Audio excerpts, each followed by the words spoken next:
Hello, my name is Professor Rich, and today we are talking about the future in English. So, what are the two most common ways to talk about the future in English? We're going to learn quite a lot of vocabulary, and we're going to discuss this today. But first, let's have a look at those two very common ways of using the future in English. They are going to plus infinitive. The infinitive is the base form of the verb. So go, be, walk, talk, that form. And then we have will plus infinitive. These are the two most common ways of talking about the future in English. Going to, obviously, normally is pronounced as gonna or gonna, and will is normally pronounced in the weak form woo or oo. So I'll or I will go, like that. I'm gonna go, I will go. All right, that's your natural pronunciation. So to start us off, I want you to match A to H with gonna or will. So, for example, A says the most common overall. So which of these, gonna or will, do you think is the most common overall? The most common in writing, speaking, and all different situations. I want you to match those. Number one, gonna. Number two, will. And A to H. I'll give you about 60 seconds to finish that. If you're watching this video later on YouTube, this is a good time to pause the video. And if you're joining us live for this surprise class, then you can talk to me in the chat over there on the right. And may I say hello to Fluent English with me. How are you doing? And hello, Julia. She hopped on. Look at that. Always alert. Hello, Julia. So I'll just give you guys a little bit longer to have a think about this task here before I give the answers. And this might be a good time for you to smash that like button and hit subscribe if you're new to the channel. Here we use a combination of scientific linguistic studies and my 16 years of experience as a language teacher. And we put those things together to make the best English classes possible and to find the most efficient and effective language learning strategy for you. All right, 30 seconds and then I'll go through the answers to these. Which do you think is the most common overall? Which of these do you think is dropping in popularity? Which one of these, gonna or will, is going down in popularity? Which one of these is informal neutral?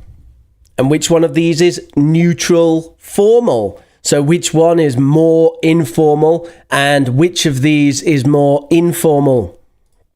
Which of these is most common in speaking? Which of these is exceedingly versatile? And you might say, what does that mean? Exceedingly versatile means very flexible. You could use it in many situations. And notice we also have very versatile, which means quite flexible. You can use it in many situations. So basically I'm saying both of these things are flexible, but one of them is more flexible. One of them is more versatile than the other. And Lila is here. Hello. coming in with some answers. Hello, Julia. Hello, Fluent with English. Hello, Lila. And hello, Vladimir. All right, I am going to go through some answers. So the most common overall is actually will. When we consider written form and formal English, we find that will is the most common way to refer to the future in English. However, we find that in speaking, especially in neutral or informal situations, gonna is the most common. So gonna is the most common way to refer to the future in speaking and in informal situations. Dropping in popularity is will. Will is declining in popularity, and that has been the case since about the 17th century as far as we can tell. So about 400 years of decline for will, and increasing in popularity is gonna. Gonna has been increasing in popularity for about 50 years now, and now gonna is very, very popular. Informal or neutral is gonna. Gonna is a bit more informal, and neutral or formal is will.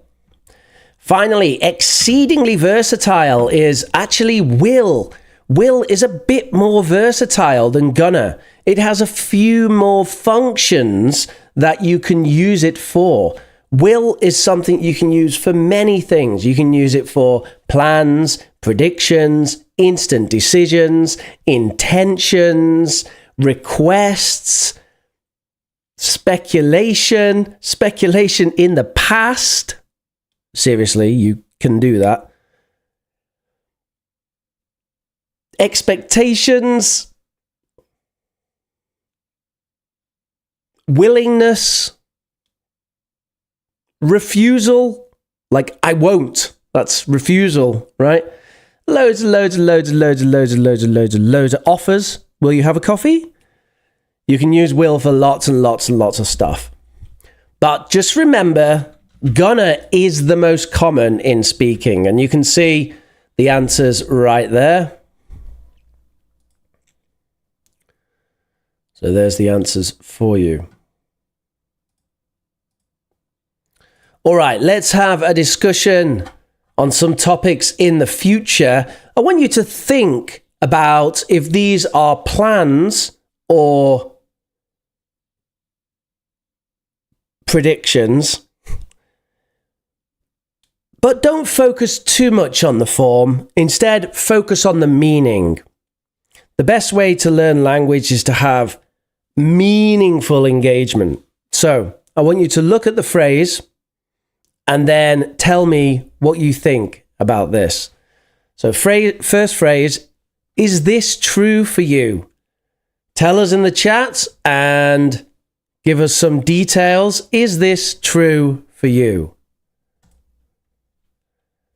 I'm going to go out tonight. There's your natural pronunciation. I'm going to go out tonight. What are you going to do tonight? I'm going to go out tonight. I'm going to go out tonight.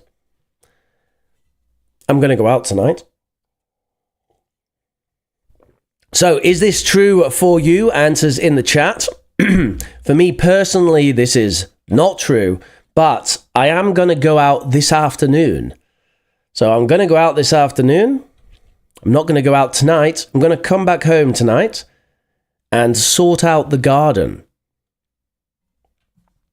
But I am going to go out this afternoon. How about you guys? Are you going to go out tonight? This, of course, is talking about a plan, and it's using definitely the most common way to talk about plans you could possibly imagine, which is gonna plus infinitive. And folks in the chat saying no, maybe because it's a Monday, but you know, here in England, it's actually half term at the moment. So it's a Monday, but it's kind of a holiday. I'm not going to go out tonight, unfortunately. Yeah. And Hanit says, this isn't true. I'm gonna sleep earlier than usual tonight. Oh, right. We can even say I'm gonna go to sleep. Go to sleep. I'm gonna go to sleep. Go to sleep meaning you go to the bedroom to try to sleep. Because actually you don't know if you're gonna sleep. You're gonna go to sleep, but are you gonna sleep? Sleep is not really something you do. It's like you go to bed and you try to sleep, but you don't. It's not like you can do the action of sleeping, is it? Sleep like happens to us. Renit says, how do we answer that question? What question? I'm going to go out tonight. So go out tonight means leave the house and do something out the house. Okay, let's move on to the next question. Is this true in your opinion? It'll probably rain tomorrow where I live. It'll probably rain tomorrow where I live. So I'm going to say, listen to that. I'm going to say probably this isn't true where I live. I'm going to say probably this isn't true where I live. I don't know though, because I haven't actually checked the weather.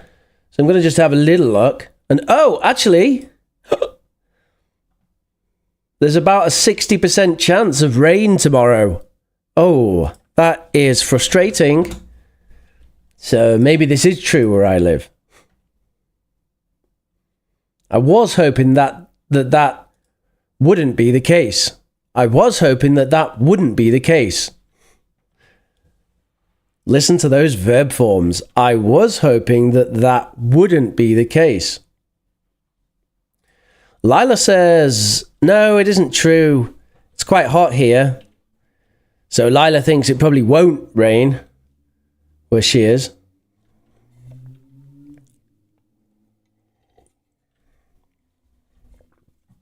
All right, next one to think about.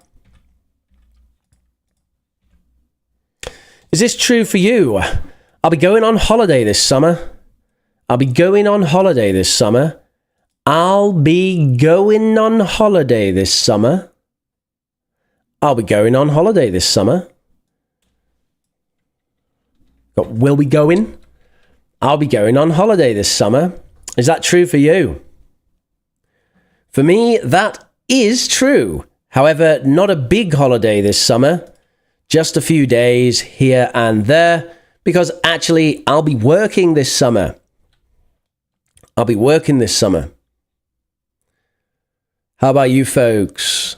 Will you be going on holiday this summer? Will you be going on holiday this summer?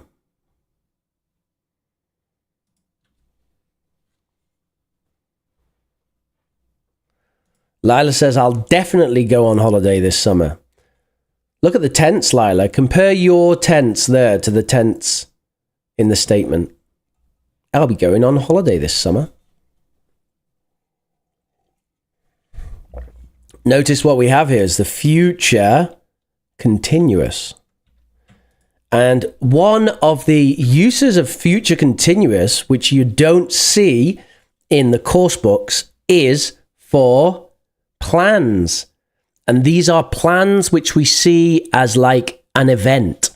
So it's a big event. Going on holiday, it's an event. I'll definitely be going on a holiday. Nice, Lila. Well done. And fluent with English with me, talking about the last one, says, maybe it will probably rain here tomorrow. I'm not sure. There's a 70% chance overall. That sounds like it probably will rain. That sounds like it probably will rain. Okay, moving on. Folks, what do you think about this? Is this true in your opinion? Within the next 30 years, we'll see companies managed by AI. Within the next 30 years, we'll see companies managed by AI. So, a company with a manager that's an AI manager. What do you think about that? AI managers managing people.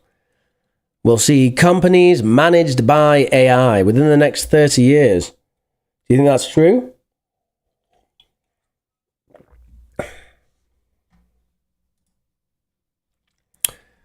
Let me have a think about my opinion on this one. Ooh, look at that, Ranit. Ranit says, I think that is going to be true. I think that's going to be true. I think that is going to be true. I think that is going to be true, honestly. I agree with you, Ranit. However, I don't think lots of companies will be managed by AI. I think the companies managed by AI within the next 30 years will be so-so companies. I think maybe in like 100 years, we'll get companies really managed by AI. But within the next 30 years, I don't think we'll get very good companies managed by AI. Just kind of simple companies. And Julia says, I think it'll be more or less true. Better way to say that, Julia, is I think it'll be true more or less.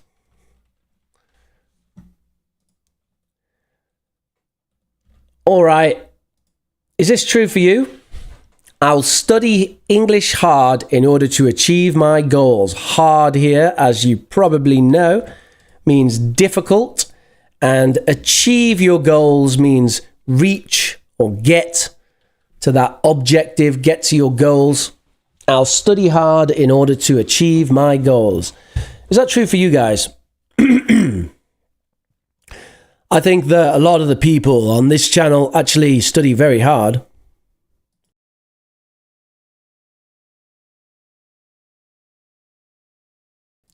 We're a hard studying channel.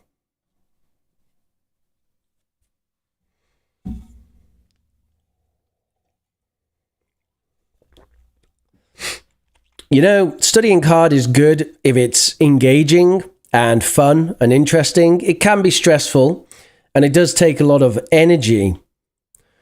But as long as there is some interest and some engagement, then I think hard studying can be effective. But you really need that interest and engagement. If it gets to be so boring or so against what you want to study, then it becomes like an impossible task.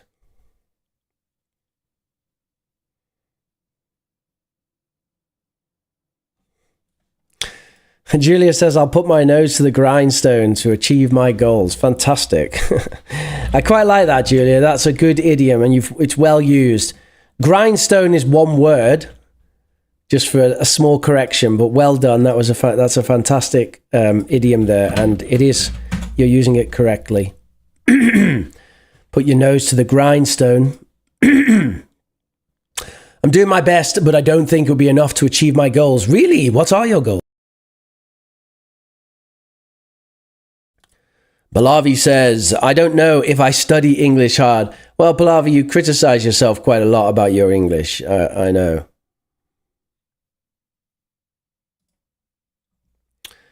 All right, let's move on.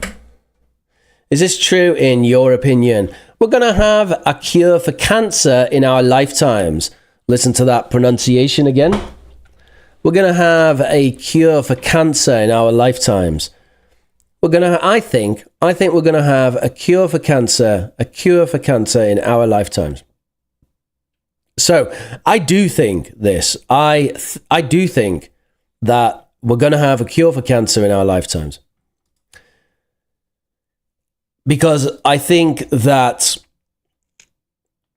genetic technology is really getting to the stage where we should be able to prevent this kind of genetic corruption. And in my understanding, cancer is a kind of genetic corruption. Like it corrupts your cells and then they replicate. But if we can kind of fix the corruption, maybe AI can help with that, then I think we will have a cure for cancer in our lifetimes.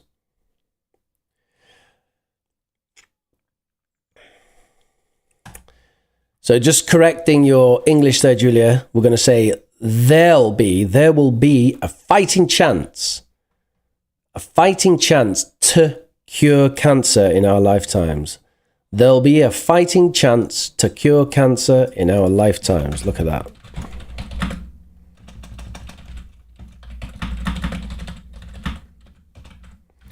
Or even that we. There'll be a fighting chance that we cure cancer in our lifetime. Lila says, I think it exists already. Really?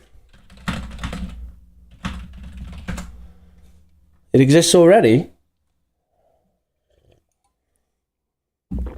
You mean like it exists, but they don't want to release it because they make too much money on cancer care? You mean that, Lila? Because I don't think officially, I think there is no cure. Officially, I think there is no cure.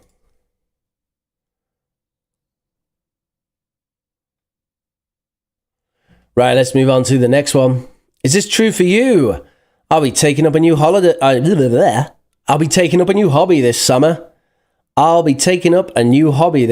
Is this true for you?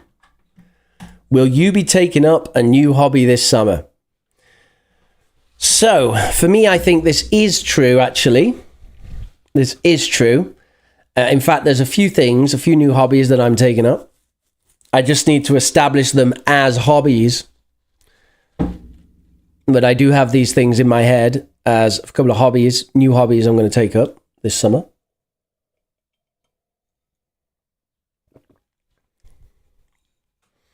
Hobby in the summer, says Pallavi. What's the problem with taking up a new hobby in the summer, Pallavi?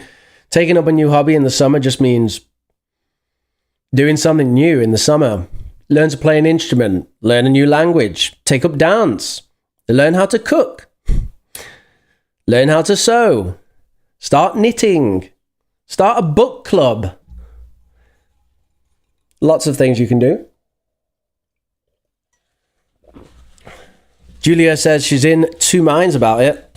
You're in two minds about it, Julia. You've got a busy summer already, maybe.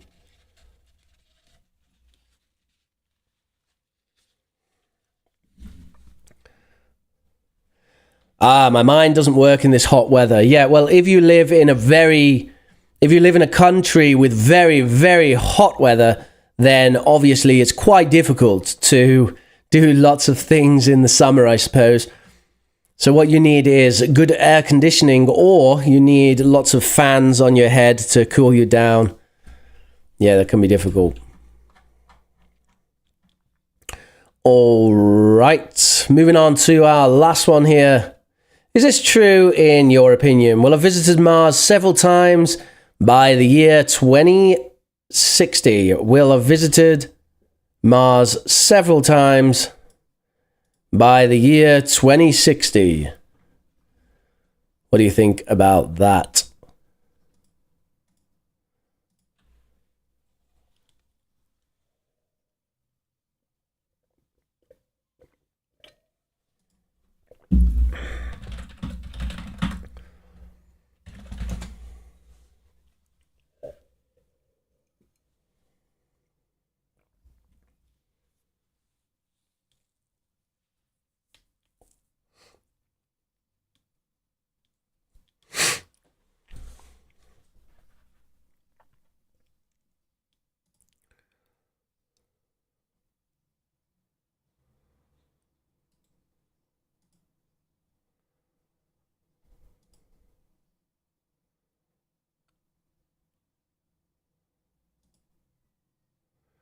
Wasn't hot last year as much as I feel this year, maybe because of global warming. That's what everyone says about weather patterns at the moment, Pallavi. Lila says, definitely, I'm always into new hobbies, talking about the previous question. Definitely, it's funny if this is about this question, Lila. Definitely, I'm always into new hobbies. Are you volunteering to travel to Mars? I think, actually, traveling to Mars in the next 50 years would be maybe not so fun, eh? maybe not so fun. Maybe in like 100 years, it's more fun.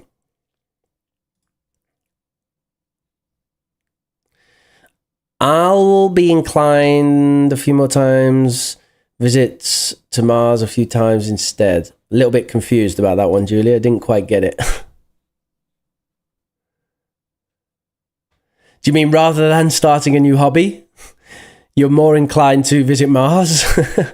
I think the first trips to Mars are going to be very difficult. I don't think everyone will be able to visit Mars in 2060. Yeah, so, okay, there's some confusion about this. When I'm saying will have visited Mars, with "will" here, I'm talking about humans. I don't mean like me and you, right? So will have visited Mars, I mean like humanity. Humanity will have visited Mars. That's what I'm talking about. Sorry for the confusion there.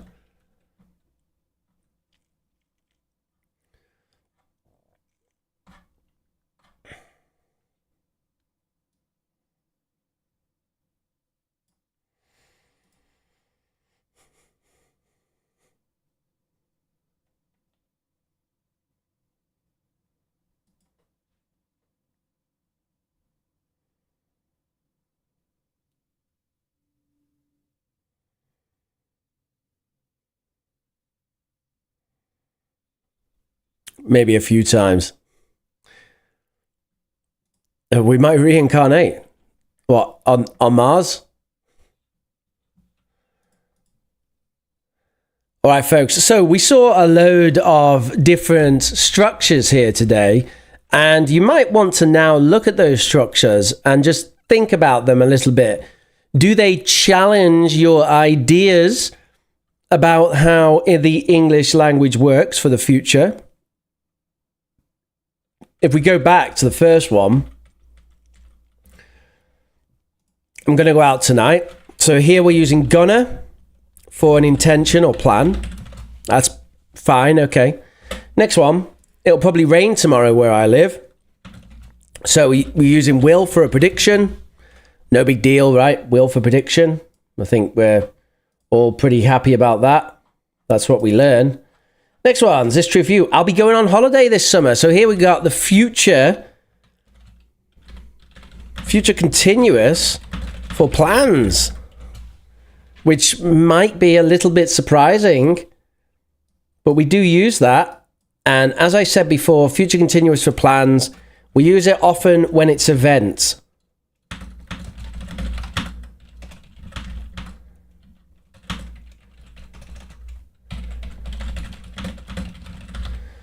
We can use it for just plans. Like, I'm going to be having a barbecue. I'll be having a barbecue this weekend. I'll be visiting my friends this weekend. I'll be graduating this weekend. Stuff like that. An experience or event. I'll be eating Thai green curry tomorrow at this time.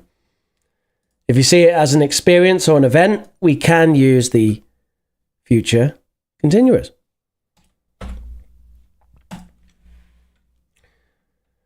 Within the next 30 years, we'll see companies managed by AI. Again, no big deal there. It's just a prediction using will. I'll study English hard in order to achieve my goals. So this is an interesting one. This seems like a strong intention, and we might actually call this determination, an expression of determination using will. An expression of determination. So a little different than a plan. It's like a plan where you have strong determination about it. Your willingness is coming. I will study hard. You're emphasizing that willingness, that willpower, that intention.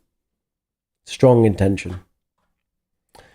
We're going to have a cure for cancer in our lifetime. So there we've got the prediction with going to. And often people will say you use prediction with going to when you have present moment evidence. But actually, we use prediction with going to whenever we feel like it. You don't need present moment evidence. You can use the gonna prediction whenever, right? So we're going to have a cure for cancer in our lifetimes. We don't need present moment evidence for that. We can just say it. We find in lexical studies that native speakers don't really differentiate between gonna and will for predictions.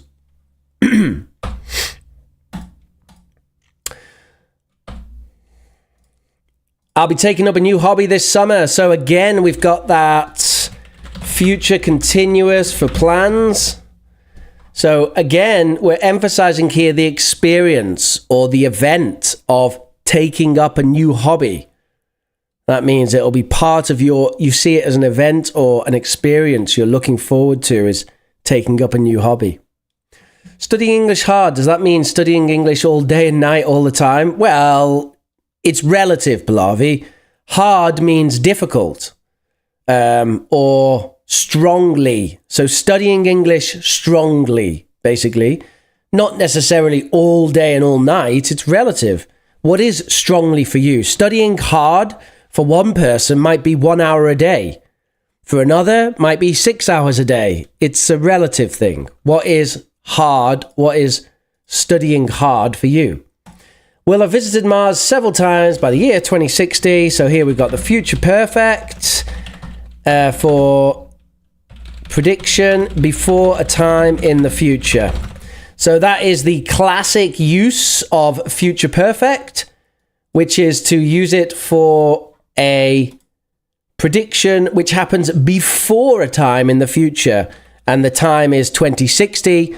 So we're saying before 2060, we'll have visited Mars several times. At some point between now and 2060, we'll have that visiting Mars several times. So that's that. All right, folks, that's our little mini class on the future today. Thank you very much for joining me today. If you are watching this video later, this is the time now to just pause, smash that like button and hit subscribe to show your thanks for the video, and I hope it's been useful to you. Does anyone in the chat have any burning questions? You can, of course, download the notes from today, and they are linked in the chat, and they will also be linked down below the video as always, where you may also find that you can give thanks to Rich. You can buy me a coffee at the thank you link if you wish. And if you do that, you may make a request for a future class. And it is much appreciated. So, any questions on your mind, folks? Can I help you with anything in particular? Anything related to this topic? Pallavi says, how to impress teachers with my answers I write in exams. That's an interesting question, isn't it? Could you tell me what subject you mean, Pallavi, for this one? What subject are we talking about? And what kind of exam, if possible? I need to know the nature of the exam, presumably a written exam, and what subject, what kind of question are you answering is useful as well.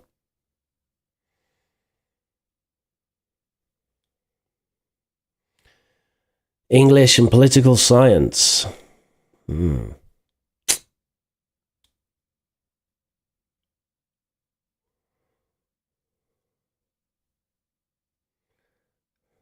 So,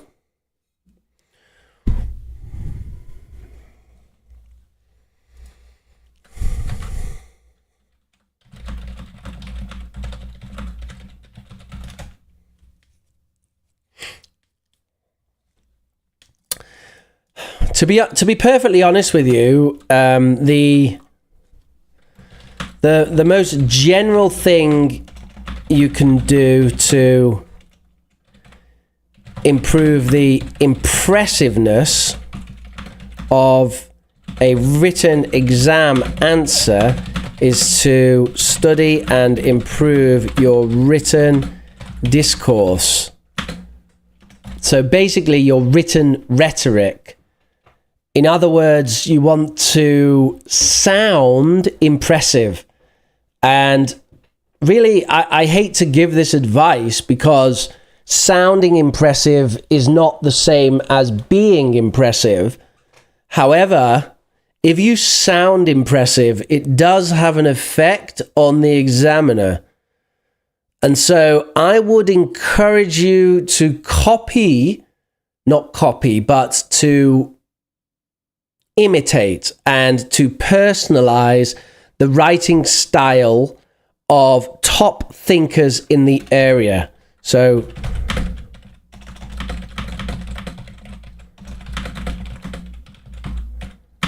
read a lot of top thinkers in your area.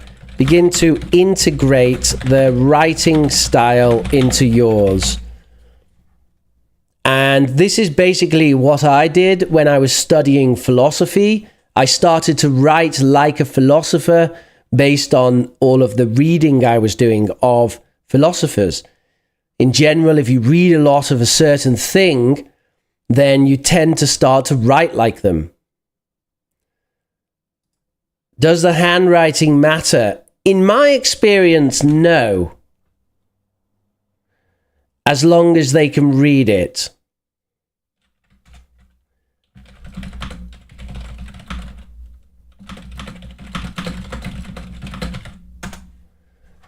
But I can't comment about your teachers or your institution if they value handwriting specifically.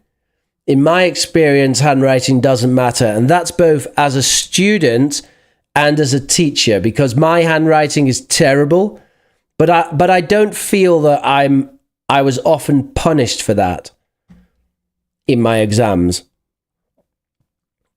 And as a teacher, as long as I can read it, then I'm not really concerned if it's beautiful handwriting or not. It just, if it makes it difficult to read, then it's a problem.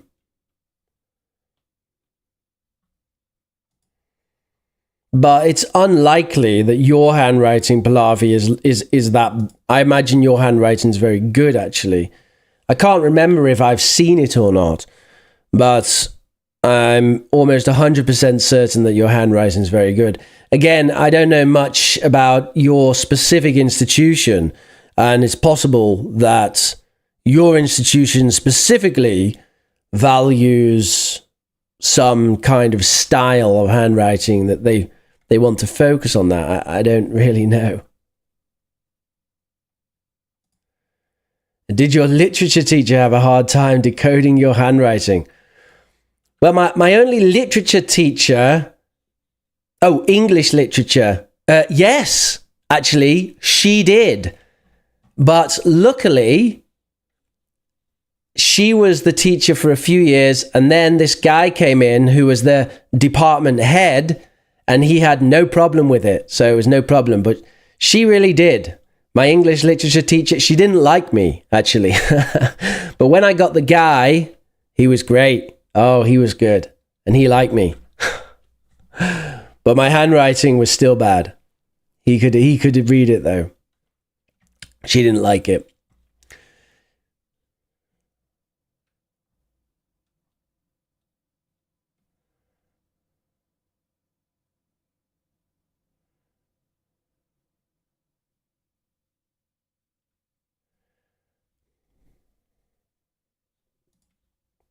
Last chance for questions, folks. We all got things to do, places to be, and we are wrapping up for this impromptu stream.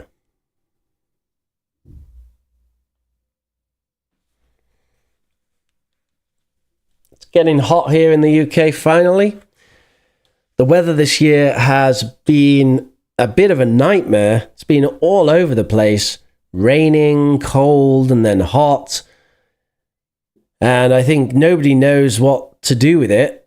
I had my first barbecue of the year a few days ago, just testing things out. Had a little disposable barbecue. Cooked myself a steak, ribeye steak with black pepper and salt It didn't work brilliantly, to be perfectly honest. I think I won't bother barbecuing steak in the future. I think it's better to pan fry it. But the sausages, they were tasty. They were tasty, boys. I love those sausages. Check it out, Daisy. I know the word sausage in Vietnamese. It's subsik. Subsik. I love subsik. Yeah, I love sausages. We have great sausages here in the UK. If you go to a butcher's, the best sausages in the world, in my opinion. Nearly 38 degrees in Hanoi. That's concerning. 38 degrees. Whoa, get the air conditioning on immediately. All right. Well, and Pallavi has obviously never had a decent sausage. I don't know about sausages in your country, Pallavi, okay? I can't comment about that. Let me take a look at sausages in your country.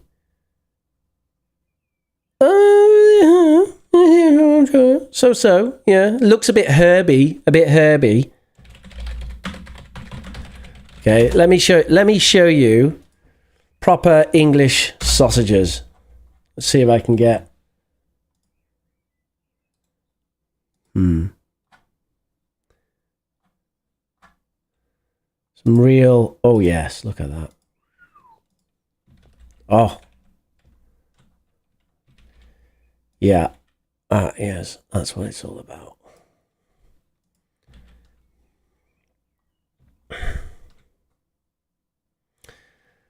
Yeah, there you go. That is what it's about. These are good quality British sausages. You can see the flavors here. Rosemary and red wine. We've got, I know we have a French flag, but it is actually just a garlic sausage. It's a British sausage with garlic. So they put a French flag. And here, for some reason, the Welsh dragon is a popular one, but it's still just an English sausage. But the Welsh is leek and the dragon is chili. So it's leek and chili sausage. And they call that a Welsh dragon. Cumberland sausage, sage and red onion. Ooh, and what's that? African classic. I've never had that. Was South Africa. Oh, yes. The South Africans, they know how to make sausages, actually. Mainly because they have a history of Dutch and English people there. Get rid of this suggestion. Oh, you can't eat sausages. All right. No problem. No problem. Are you sure? Is it just pork? You can have chicken sausages, maybe? I don't know. But hey, there's many reasons why people can't eat sausages. That's fine. What about vegetarian sausages? There's vegetarian sausages. Anyway, thank you very much for joining me today, everybody. I do wish you a wonderful rest of your week. I will be here on Wednesday, but the time might be a bit different, so watch out for that. I will also be here on Saturday, but the time will be different on Saturday, probably earlier. So look out for these different times because we are in a holiday at the moment, so things have to be flexible. And as requested by, was it Lila? We are going to do the herbal medicine supplements class. I'm working on that at the moment. Thank you very much for joining me today, everybody. It's been my pleasure. My name has been Professor Rich, and I will definitely catch you next time.